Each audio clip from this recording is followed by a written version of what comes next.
दारू पी पी के मरबोगे दारू पी पी के मरबोगे। Mix by ATM music recording studio Tarapur Munger. गेरनिया तोरा में जेतई बियाहबा दारू पी पी के मरबोगे। गेरनिया तोरा में जेतई बियाहबा दारू पी पी के मरबोगे। दारू पी पी के मरबोगे जोहर खाई के मरबोगे। त सुने देखबे नहीं तई सूरतिया जोहर पी पी के मरबोगे। गेरनिया तोरा में जेतई बियाहबा दारू पी पी के मरबोगे। दारू पी पी के मरबोगे। दारू पी पी के मरबोगे। गेरनिया तोरा में जेतई बियाहबा दारू पी पी के मरबोगे। गेरनिया तोरा में जेतई बियाहबा दारू पी पी के मरबोगे। तहम कैलियो किया कसुरबा छोड़ी के चल जाइबे हमारा ससुरबा। गेरनी छोड़ी के जाइमे ससुरबा।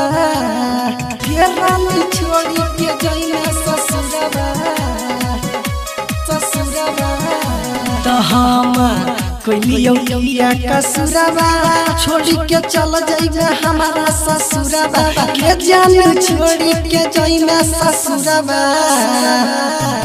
जखने परत तोरा सिनुरबा मारो में आई के मरबोगे। गेरनिया तोरा में जेतई बियाहबा जोहर पी पी के मरबोगे। दारू पी पी के मरबोगे। दारू पी पी के मरबोगे।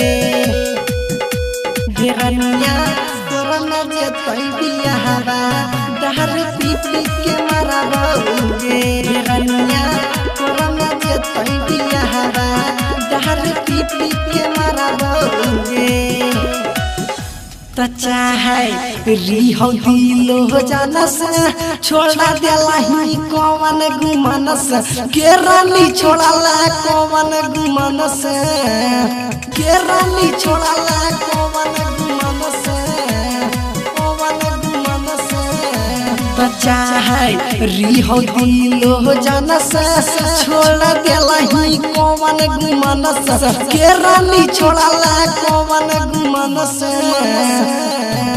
राइटर राजा सिंधर प्रिंस राति में आई के मरतोगे।